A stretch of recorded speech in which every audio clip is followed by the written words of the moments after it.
이 첫 번째 말씀처럼 세 가지 비유가 나옵니다.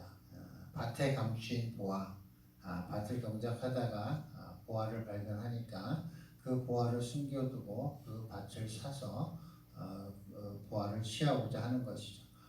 내 모든 소유, 모든 것을 다 팔아서 그것을 취하고자 하는 것입니다. 모든 것을 팔아서 취한다는 것은 뭐냐면 그 모든 것 중에 내가 가장 중요한 것이 내 생명이요, 내 가족이요, 나의 모든 재물이요, 나의 모든 꿈과 야망과 모든 것일 것입니다. 이 모든 것을 다 내놓아도 아깝지 않은 그 보화를 발견한 것이죠.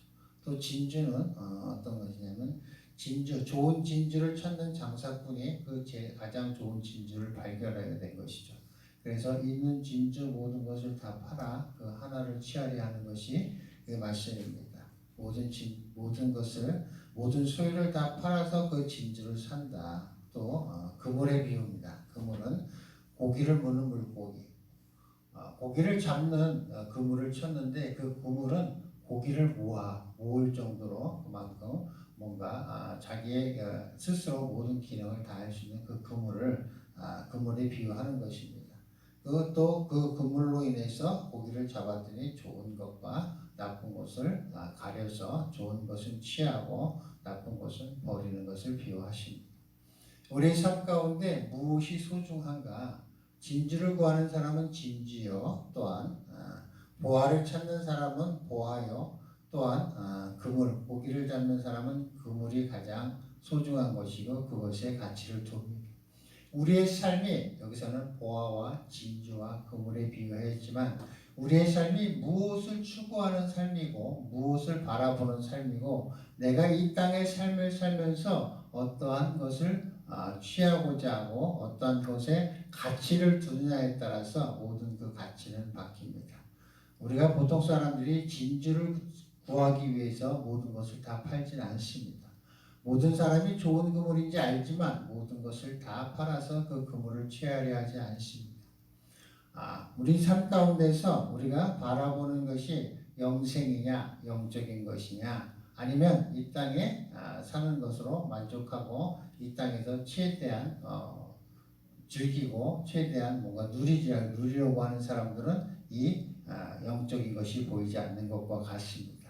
우리가 바라보는 것이 이 땅의 삶, 이상의 것을 바라보는 사람은 그 가치를 보아서 그 가치를 알 수 있기 때문에 그 가치를 깨달아서 모든 것을 다 팔아서 그것을 취할 수 있는 것처럼 우리가 이 땅의 삶 그 이상의 것 우리가 이해할 수 있고 알 수 있고 깨닫고 있고 내 지식의 모든 것으로 판단하는 사람은 거기에 갇혀서 그 이상의 가치를 발견하지 못하는 것입니다. 하나님께서는 우리에게 영생을 사모하는 영혼을 사모하는 마음을 주셨다고 했습니다. 그 영혼을 바라보는 사람은 그 영혼을 바라보면서 또 우리가 생각하지 못한 것, 깨닫지 못한 그 무엇의 그 가치를 알게 되고 그 가치를 발견하면 모든 것을 팔아서 그것을 얻고자 하는 것입니다. 우리가 구원이라 이야기하고 영생이라고 이야기하는 것들이 바로 그 현재 우리 삶 가운데서 이 땅의 삶이 아니라 그 이상을 바라보는 하나님께서 그 마음을 우리에게 주셨는데 그 마음이 내 속에 있다는 것을 알고 그것을 희미하게나마 알고 있다가 그 가치를 발견했을 때는 내 삶의 모든 것을 버려두고 그것을 찾아서 우리는 모든 것을 버리고 떠나게 되는 것입니다. 그것을 구하고자 하는 것입니다. 우리가 바라보는 것이 무엇인지를 우리는 분명히 알아야 합니다. 내가 이 땅의 삶에서 진짜 평안함을 구하고 이 땅의 삶을 구하는 사람인지 진짜 영혼을 사모하는 하나님이 주신 그 마음을 붙들고 진짜 영혼을 사모하면서 우리가 그 진리를 바라보는 삶인지를 분명히 알아봐야 우리가 내가 무엇을 원하고 무엇을 위해서 모든 것을 팔고 무엇을 위해서 내 모든 것을 던지느냐 하는 것이 분명해지는 것입니다. 그래서 우리가 그 가치를 알아야 우리가 장사를 잘하는 것이죠. 장사라는 것은 그 가치를 내가 발견했을 때 그 가치를 갖기 위해서 그만한 대가를 지불하는 것이 사는 것이요 파는 것이요 그 가치를 아는 것입니다. 그래서 우리가 삶을 살면서 우리가 바라보는 것이 무엇이냐가 분명해야 우리가 그 가치를 발견할 수 있고 그 가치에 대해서 우리는 모든 것을 지불할 수가 있는 것입니다. 그래서 우리 삶 가운데 우리의 삶이 우리가 항상 그것을 발견하기 위해서 우리가 희미하게나마 바라보지만 그것을 분명히 해주는 것은 말씀입니다. 이 성경 말씀을 통해서 우리가 알 수 없는 것을 알게 하시고 또 모든 것을 분명하게 하시고 깨닫게 해주십니다.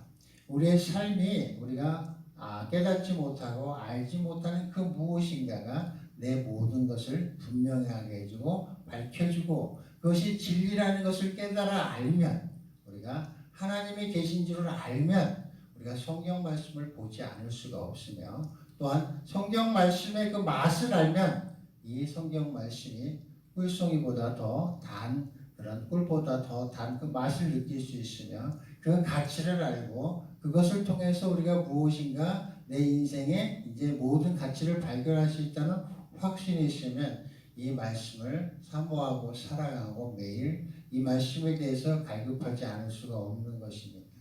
이 말씀 속에 모든 것이 들어있고 하나님께서는 고린도전서에서 우리가 영의 것은 영으로 분별할 수 있고 우리가 오직 영을 통해서 아는데 그것은 오직 말씀으로만 알 수 있다고 했습니다. 우리가 이해하고 우리가 아는 것이 아니라 믿고 났더니 이해가 되고 우리가 믿음으로써 우리가 주님께 나아갈 수 있고 믿음으로써 하나님의 말씀이 이제는 이해되기 시작하고 믿음으로써 우리가 그 가치를 알게 되고 발견하게 되고 그것을 통해서 우리는 세상의 모든 가치에 대한 확신을 얻게 됨으로 인해서 내 삶보다 우리가 그리스도의 삶, 말씀의 진리를 쫓아 우리는 모든 것을 다 내어버릴 수 있는 것과 같습니다. 그래서 우리의 삶 가운데 예수 그리스도가 얼마나 소중하며 이 말씀의 진리가 얼마나 소중한지 말씀이 육신이 되어 오신 그 예수 그리스도가 내 모든 것을 다 내어버리고 그분께 의지하고 그분의 삶을 사는 것이 얼마나 가치 있는지를 알게 되면 내가 예수의 삶을 살기 위해서 예수의 형상, 그리스도의 형상, 하나님의 형상을 닮은 삶을 살기 위해서 모든 것을 내어버리는 것입니다.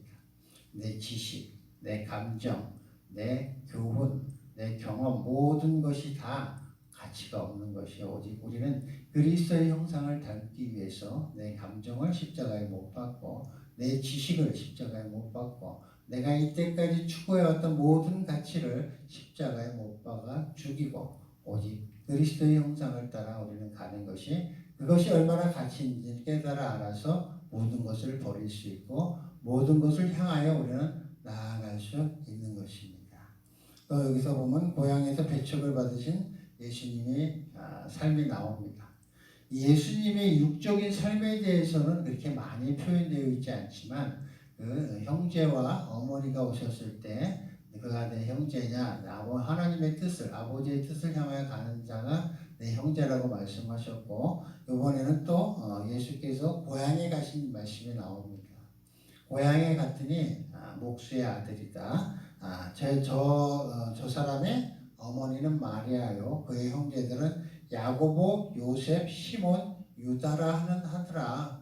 그 둘이가 우리와 함께 하지 않느냐. 그러니까 예수를 봄으로 인해서 이 사람들은 벌써 이게 사람이고 이 사람은 또 어떤 사람인지가 벌써 고정관념 속에 딱 박혀서 그 이상을 보지 못하는 것입니다. 그 혼적인 것을 뛰어넘지 못하고 이 땅에 예수 그리스도께서 이 땅에 오셔서 많은 이적과 표적을 보이시며 우리가 이분이 그리스도이심을 나타냈지만 예수를 모르는 사람들이 예수를 알게 될 때 예수 그리스도의 표적과 이적을 통해서 성경을 통해서 모든 것을 드러내신 그 예수를 아는 사람들은 예수가 그리스도임을 알게 하시고 예수가 그리스도인지를 우리가 분별하게 했지만 육적인 눈에 가려서 육적인 모습 속에서 목수의 아들로서 각인되고 그것을 벗어버리지 못하고 저 사람이 어떠한지를 우리가 다시 바라보는 눈이 생기지 않음으로 인해서 자기가 갖고 있던 그 지식으로 인해서 예수를 바라보지 못하고 오히려 예수를 핍박하고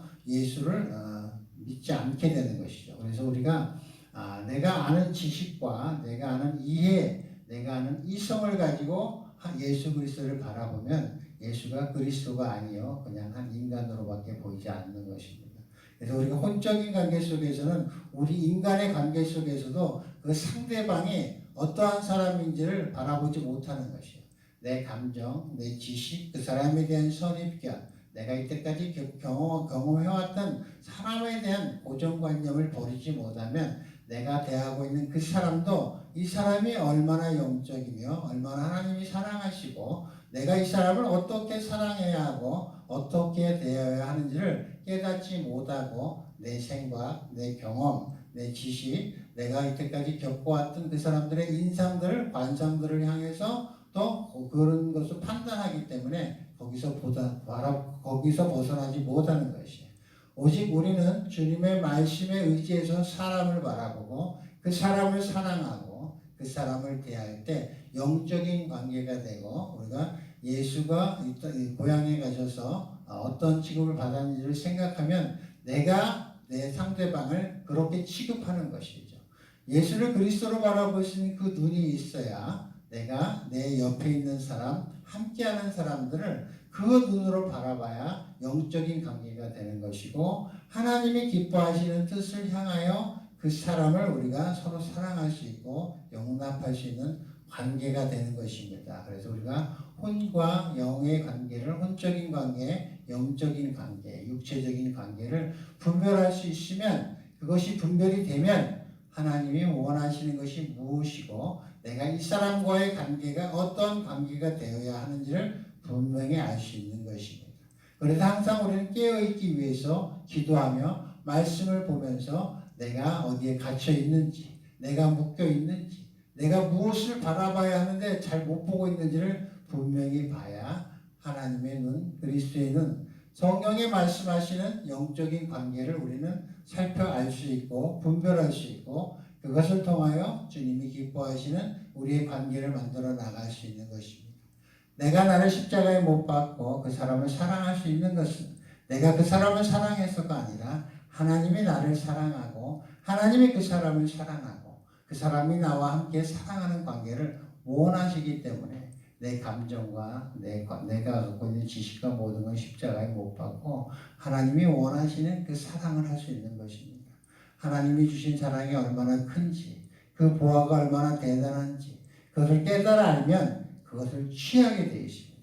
우리가 그것을 가치를 깨닫지 못하고 그것이 얼마나 우리 삶 가운데 얼마나 대단한지 못하고 우리의 삶에서 끝나는 것이 아니라 그것이 영원히 영생으로 이어진다는 걸 깨닫지 못하기 때문에 그 감정에 붙잡히고 내 지식에 붙잡히고 내 경험에 붙잡혀서 우리가 거기서 헤어나지 못하는 것입니다. 오직 우리는 말씀을 통해서 하나님의 사랑을 깨닫고 진리를 깨닫고 예수를 깨닫고 예수를 통해서 아버지의 사랑을 깨닫고 아버지의 은혜를 깨닫고 또 성령의 인도하심과 역사하심을 분별해서 나아갈 때 우리는 그 성령의 인도하심에 따라 순종하며 나아갈 때 그것이 믿음이 되는 것이고 내가 깨달아 알고 내 감정에 충실한 것이 아니라 말씀이 그러하기에 믿음으로 내가 행했더니 믿음으로 내가 나아갔더니 하나님께서는 모든 것을 형통케 해주시고 평탄케 해주셔서 우리와 하나님은 소통하는 관계가 되는 것이고 하나님의 형상, 그리스도의 형상을 드러내는 것입니다. 여기서 마지막 절에 보시면 그들이 믿지 않음으로 말미암아 거기서 많은 능력을 행하지 아니하시느니라 이렇게 말씀하십니다. 믿지 않음으로 행하지 못한 것이 아니라 믿지 않음으로 행하지 않으셨다 말씀하십니다. 하나님께서 우리를 통해서 역사하지 않으시고 역사하지 못하시는 것은 우리가 믿음이 없기 때문에 행하지 못하시고 우리를 온전케 못하시는 것입니다. 내가 주님을 믿음으로 인하여 믿음으로 나아갈 때 하나님께서는 모든 것을 이루시며 모든 것을 역사하시며 세상의 최고의 선을 우리에게 주시며 세상의 가장 소중한 것들을 모든 것을 취하게 하시고 다스리게 하시고 함께하게 하십니다. 오직 우리는 믿음이 부족해서 우리는 그것을 받지 못하고 믿음이 부족해서 하나님이 나를 통해서 역사하지 못하는 것입니다. 역사하지 않으시는 것이라고 말씀하십니다. 하나님께서 우리를 통해서 역사하시기 위해서는 우리는 믿어야 합니다. 내 머리, 내 지식, 내 감정으로 우리는 판단하는 것이 아니라 오직 말씀으로 하나님이 기뻐하심으로 우리는 하는 것입니다. 하나님이 여기서 봉사하고 헌신할 때 어떠한 마음으로 어떻게 하는지를 좋아하시는지는 우리는 알고 있으면서 그 믿음의 열매를 우리는 믿지 못하기 때문에 우리는 그렇게 못하는 것이라고 성경에서는 이야기하고 있고, 그 믿음의 가치가 얼마나 대단한지를 모르기 때문에 내 감정을 십자가에 못 박지 못하고 내 고정관념을 십자가에 못 박지 못하고 이렇게 산다는 것입니다. 그래서 우리가 믿음, 하나님과의 나와의 관계 속에서 하나님과 나를 소통케 하시고 하나님이 나를 사용하시고 나를 역사하시고 인도하시는데 가장 키가 무엇이냐? 믿음이에요. 우리가 믿음으로 인해서 그 가치가 있다는 것을 알아도 믿음이 없고 우리가 그것을 깨닫지 못하면 하나님이 모든 것을 파는 것을 허용치 아니하시며 또 취하게 하지 아니하신다는 것을 우리는 알아서 우리의 삶 가운데 하나님이 얼마나 하나님의 말씀이 얼마나 소중한지 그것을 믿음으로 우리가 행함으로 나아갈 때 하나님께서는 우리를 가르치시고 깨닫게 하시고 알게 하셔서 우리 삶 가운데 풍성한 열매가 맺을 수 있도록 우리의 삶을 인도하십니다. 우리가 오늘 하루도 믿음을 생각하며 믿음이 얼마나 큰 가치가 있는지, 우리가 그리스도를 믿는 마음, 우리가 그리스도를 사랑하는 마음, 우리가 그 가치를 깨닫고 그것을 믿는 마음이 얼마나 소중한지를 깨달아서 내가 이해하고 행하는 것이 아니라 하나님이 무엇을 기뻐하시는지 그거 하나만을 생각하고 우리가 믿음으로 나아갈 때 하나님께서는 오늘 하루도 여러분에게 충만한 기쁨과 감사와 모든 것을 주시리라고 믿습니다. 오늘 하루도 믿음으로 살아가는 하루가 되기를 축원드립니다.